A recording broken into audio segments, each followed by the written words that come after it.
Hello मेरे प्यारे बच्चों, छात्र एवं छात्राओं, आप सभी का बहुत बहुत स्वागत है आपके अपने चैनल ज्ञानी बाबा 875 में।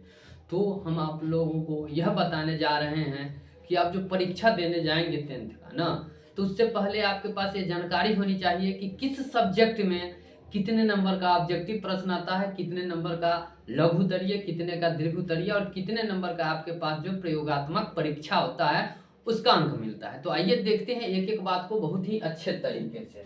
ठीक है, सबसे पहले हम लोग बात कर लेते हैं कि जो हमारे पास विषय है वो है एक गणित है, एक हिंदी है, विज्ञान है और सामाजिक विज्ञान है। ठीक है, चार विषय को हम यहाँ पर लिए हैं। देखिए, गणित में जो होता है 100 पूर्णांक का आपका पूछा जाता है प्रश्न। कितने? तो 100 पूर्णांकों का, मतलब 100 अंक का प्रश्न आपसे पूछा जाता है, जिसमें से आपका वस्तुनिष्ठ जो होते हैं वो 100 अंक के होते हैं। 100 पूछे जाते हैं, उसमें से 50 आपको उत्तर देना होता है, सिर्फ 50 प्रश्नों का ही ना। 100 प्रश्न आपके परीक्षा में पूछे जाएंगे, लेकिन केवल उसमें से 50 को आपका उत्तर देना है। तो 50 नंबर तो आपका यहाँ से आ गया। उसके बाद क्या है कि लघु लघु प्रश्न जो है वो पूरे पूछे जाते हैं 30 में से आपको प्रश्न जो उत्तर देना रहता है वो मात्र 15 प्रश्न का उत्तर देना होता है। तो यहाँ से भी आपको 30 नंबर मिलते हैं। तो 50 और 30 हो गए कितने? 80 नंबर। ठीक है, 15 प्रश्न का 2 अंकीय होता है तो आपको 30 नंबर मिलते हैं। 30 नंबर तो 50 और 30 हो गए 80। उसके बाद जो है 8 दीर्घ उत्तरीय प्रश्न पूछा जाता है। कितने? 8, जो कि 5-5 अंकों का होता है। तो 5-5 अंक का है और 4 प्रश्न पूछा जाता है, तो ये कितने अंक के हो गए? 20। ठीक है, ये 20 अंकों का हो गया। तो देखिए 50 और 30 80 और 20 100। तो यहाँ पर इस 100 नंबर का आपका क्लियर हो जाता है। ठीक है, तो 50 नंबर का ऑब्जेक्टिव पूछा जाता है, 30 नंबर का जो है 2 अंकीय प्रश्न पूछा जाता है और 4 प्रश्न मतलब 8 को पूछा जाता है, आपको 4 जवाब देने होते हैं। तो 20 नंबर का दीर्घ उत्तरीय पूछा जाता है। इस प्रकार हमारा 100 नंबर जो है गणित में पूरा हो जाता है। उसके बाद है हिंदी। तो हिंदी की बात करते हैं। हिंदी भी हमारा 100 अंकों का होता है, जिसमें से 100 ऑब्जेक्टिव आपको पूछा जाएगा वस्तुनिष्ठ प्रश्न। उसमें से आपको केवल 50 प्रश्नों का जो है उत्तर देना रहता है। तो 50 नंबर यहाँ से आपको मिलता है। उसके बाद क्या है कि लघु जो है आपके बुक से वो 10 प्रश्न पूछे जाएंगे, केवल आपके किताब से 10 प्रश्न पूछे जाएंगे और उसका आपको 10 नंबर मिलता है। लेकिन 10 प्रश्नों में से आपको जवाब केवल 5 प्रश्न का ही देना होता है ना। केवल 5 प्रश्न का जवाब देना होता है, आपको 10 अंक मिलते हैं। और दीर्घ उत्तरीय में एक 5 नंबर का पूछा जाता है जो आपके बुक से है। तो यहाँ देखिए 50 नंबर यहाँ से आपको मिला, 10 नंबर यहाँ से मिला 60 और एक 5 नंबर यहाँ से मिला तो 65। और बच क्या जाता है तो वो भी जान लीजिए। बच जाता है जैसे कि आपको 2 गद्यांश पूछे जाते हैं ना, जिसमें 2-2 ऑप्शन रहते हैं, मतलब 10-10 अंक के गद्यांश पूछे जाते हैं, तो वहां से आपको 20 नंबर मिलते हैं। ठीक है, उसके बाद एक जो है निबंध पूछा जाता है। क्या? निबंध। एक निबंध पूछा जाता है 10 नंबर का। और एक जो है पत्र लेखन जो है 5 नंबर का पूछा जाता है।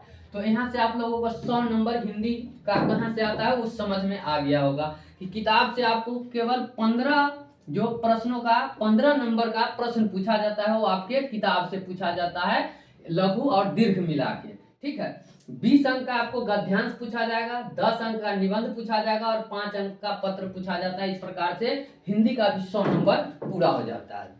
अब बात हम लोग करेंगे विज्ञान का। ठीक है, तो विज्ञान का जो है वो कितने नंबर का पूछा जाता है? देखिए विज्ञान आपका जो 80 नंबर का एग्जाम होता है। ठीक है, 80 नंबर का एग्जाम होता है, जिसमें 80 ऑब्जेक्टिव पूछे जाते हैं। ठीक है, 80 ऑब्जेक्टिव पूछे जाते हैं, उसमें से 40 प्रश्नों का आपको उत्तर देना होता है, केवल 40 प्रश्नों को, जिससे आपको 40 अंक की प्राप्ति होती है। इसमें क्या है कि 8 प्रश्न, देखिए 8 प्रश्न आपको फिजिक्स से पूछे जाते हैं। ठीक है, जिसमें से कि आपको 4 प्रश्नों का उत्तर देना होता है और सभी प्रश्न जो होते हैं 2-2 अंक के होते हैं, तो आपको मिलते हैं पूरे 8 नंबर। फिर केमिस्ट्री में क्या है, 8 लघु उत्तरीय पूछे जाते हैं, जिसमें से 4 का जवाब देना होता है और आपको पूरे मिलते हैं 8 नंबर यहाँ से भी। बायोलॉजी में भी आपको 2 अंकीय प्रश्न जो है 8 पूछे जाते हैं, 4 का जवाब देना होता है और यहाँ से भी आपको मिलते हैं पूरे के पूरे 8 नंबर। तो देखिए 40 नंबर यहाँ से आया और 8 3 24 नंबर यहाँ से आया, था कितना हो गया? 64 नंबर। बहुत सारे बच्चे जो है ये भी बात नहीं जान पाते हैं कि फिजिक्स में जो है एक प्रश्न 2 प्रश्न पूछा जाएगा जिसमें से केवल एक को जवाब देना होता है और आपको पूरे के पूरे मिलते हैं उसके लिए 6 अंक। ये जो है फिजिक्स में से भौतिकी में से पूछा जाता है। उसके बाद क्या है कि केमिस्ट्री में 2 प्रश्न पूछे जाएंगे आपका दीर्घ का, जिसमें से एक का जवाब आपको देना होता है और आपको मिलते हैं पूरे 5 अंक। ठीक है, फिर यही प्रक्रिया बायोलॉजी में भी है। यहाँ से भी आपको पूछा जाएगा 2 प्रश्न दीर्घ उत्तरीय, उसमें से जवाब देना है एक का और आपको मिलेंगे 5 अंक। तो देखिए 6 और 5 11 5 16 एकदम हम प्रूफ के साथ आपको 100 नंबर कहाँ से आते हैं बता रहे हैं। एकदम आप वीडियो छोड़कर नहीं जाइएगा। यदि आपको वीडियो पसंद आता हो तो चैनल को जरूर लाइक कीजिएगा, सब्सक्राइब कीजिएगा और शेयर कर दीजिएगा और कमेंट जरूर कीजिएगा, ताकि इसमें संस्कृत का हम छोड़ रहे हैं अभी, संस्कृत को फिर अगले वीडियो में बता देंगे आप लोगों को। ठीक है, तो यहाँ से देखिए 6 5 11 5 16 और यहाँ से आ गए आपको 24 16 40 और 40 नंबर यहाँ 80 नंबर। 20 नंबर जो है आपको प्रयोगात्मक परीक्षा यानी प्रैक्टिकल का मिलता है, तो आपके यहाँ से पूछ जाते हैं 100 नंबर विज्ञान के भी। तो आप अच्छे से समझ रहे होंगे। ठीक है, तो अब बात करते हैं हम लोग सामाजिक विज्ञान का। ठीक है, सामाजिक विज्ञान, सामाजिक विज्ञान में जो है पूरे 80 अंक का आपका परीक्षा होगा। ठीक है, जिसमें 80 ऑब्जेक्टिव पूछे जाएंगे, जिसमें से 40 प्रश्नों को आपको जवाब देना है। यहाँ से मिलेंगे आपको पूरे के पूरे 40 नंबर। ठीक है, यहाँ से देखिए अब हिस्ट्री में 6 प्रश्न पूछे जाएंगे लघु में। ठीक है, हिस्ट्री से अधिक सबसे ज्यादा पूछा जाता है और भूगोल से, ये बात आप लोग ध्यान में रखिएगा। 3 प्रश्नों को आपका जवाब देना है आपको, उससे मिलेंगे आपको 6 अंक पूरे। ठीक है, फिर जो पॉलिटिकल साइंस है यानी राजनीतिक विज्ञान, इससे 4 प्रश्न पूछे जाते हैं और 2 का जवाब देना होता है और आपको मिलते हैं पूरे 4 नंबर। इकोनॉमिक्स से आपको 4 प्रश्न पूछे जाएंगे, जिसमें से 2 का जवाब देना है और यहाँ से भी आपको मिलेंगे पूरे के 4 नंबर।